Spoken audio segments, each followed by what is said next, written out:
khair in there. There's always some khair. But we've become lost. We no longer know how to value things. I'll give you an example. How many of us, we've been given everything by Allah. We live in beautiful homes. Maybe you don't think it's a beautiful home, but go outside and see what's happening around the world. Maybe then you'll appreciate the home that you live in. You've been given everything. We're still ungrateful. We're still unappreciative.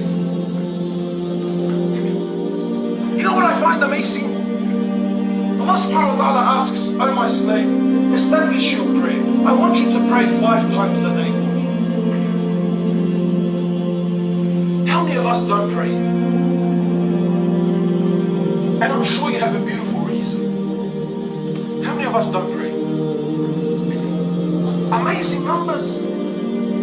Amazing numbers of people who don't pray. And look, by no means, it's not my job to judge anyone. Again, don't think I'm here to push and sit here and judge anyone. I'm the filthiest person in this room, and wallah, I think I'm not being humble in any way, shape or form. I know my sins and I know my past. But I look at Muslims, I tell them, "Akhi, do you pray?" "Nah, man, look, I know I'm supposed to be praying, but I'm busy, man." Really? My sister and my brother, you're so busy, you don't have 20 minutes in your day to pray your 5 prayers. Do you know how bad and severe it is to miss one salah? Does anyone here know how bad it is? You know, today you and I think that, look, alhamdulillah, he's a beautiful guy, he just doesn't pray. You know, religiously, he's the filthiest of people. But today we don't think through the logic of deen. We think through the logic of people. No, alhamdulillah, she's the best person in the world. Lovely soul, very polite, very caring. Everything about her is 100%. It just happens to be, she just has a little problem, she doesn't pray. You know, with Allah, the one that doesn't pray. You know what, let me cut straight to the chase. Let me ask you something. Do you think murder is a bad thing? It's not a trick question. Murder, is it a bad thing? Let's bump it up. What about rape? Do you think rape is an evil thing? What about being a pedophile? Do you think that's awful? I think that's the most disgusting thing in the world. All major sins. All major sins. What about drinking alcohol? Filthy, yeah? What about drugs? Filthy, yeah? Wallahi, my brothers and my sisters, please listen attentively. You could be the biggest murderer in the world. You could be the filthiest rapist in the world. You could be someone who the bottle of alcohol never leaves his hand. You could commit the filthiest of sins. You could do the most extreme and the most bizarre of things. And by no means am I promoting you to do any of them. But you could be the absolute filthiest of things. You could do all of this. All of these sins. All of these sins put together are easier. They are lighter in the eyes of Allah than for any one of you to miss one salah. Did you know that? For you to miss one salah is worse in the eyes of Allah than any one of you commit all those sins put together.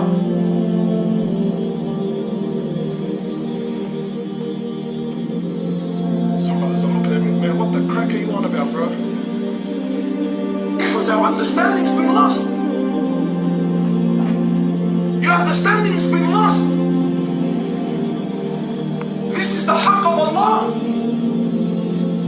Brothers are telling me, yeah, look, I'm a great guy, I just don't pray, brother. What are you talking about? Do you know what it means to not pray? Do you know what that means? I see young guys getting married. Sisters, how could you possibly accept a man that doesn't pray? Don't come to me years later crying, telling me he's cheating on you. If this man has the audacity to turn his back on Allah, then what hope do you have?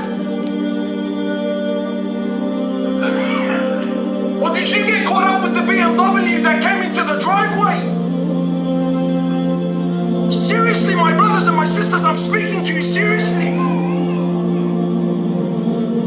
Do not pray. And I ask you why, sincerely, please tell me, why is it that you don't pray?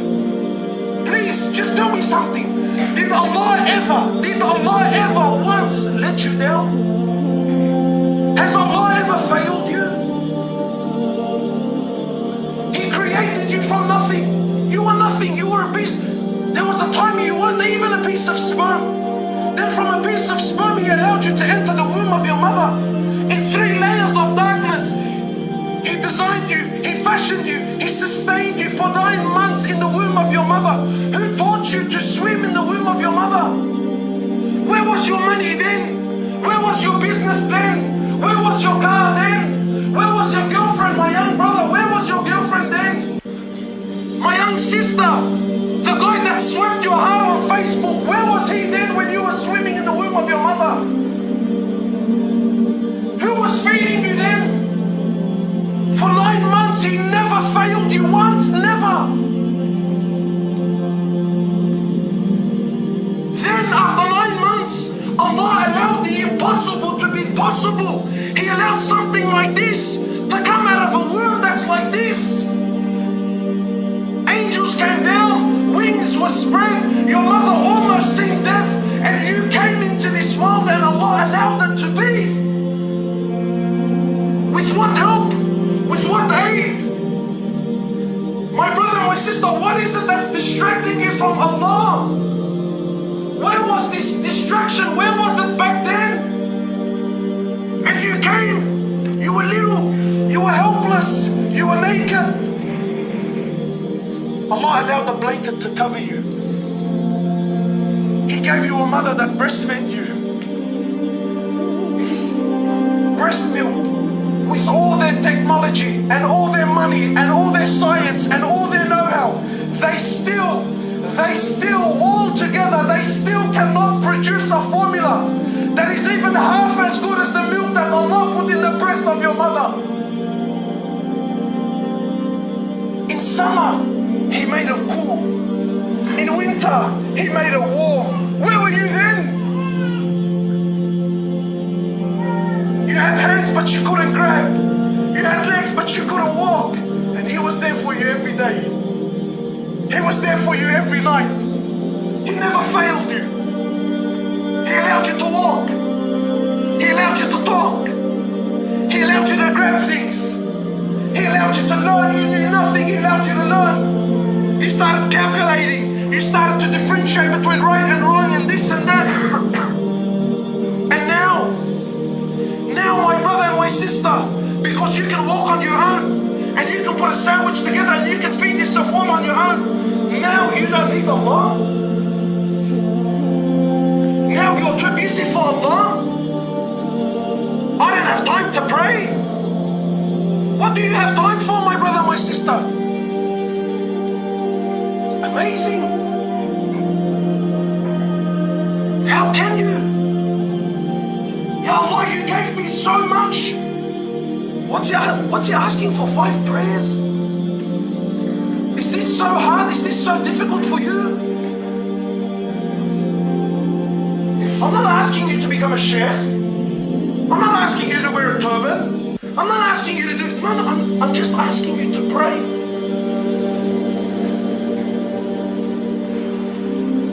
You know, imagine one of you.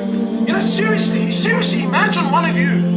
You have a child. And this child comes into this world. And he has nothing. And you work so hard. And you protect this child. And you clothe this child. And you feed this child. And you're there for this child all his life. And you watch him grow. And you watch him become a young man and a young woman. And then one day, just once, you come to your child and you say, "Oh, my child, please, do you think you can help me out?" Your child turns around and says, "Get away from me, man. I'm too busy, bro."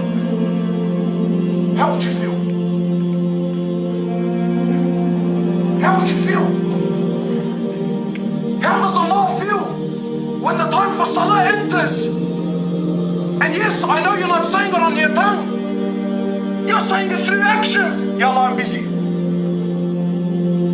I'm busy,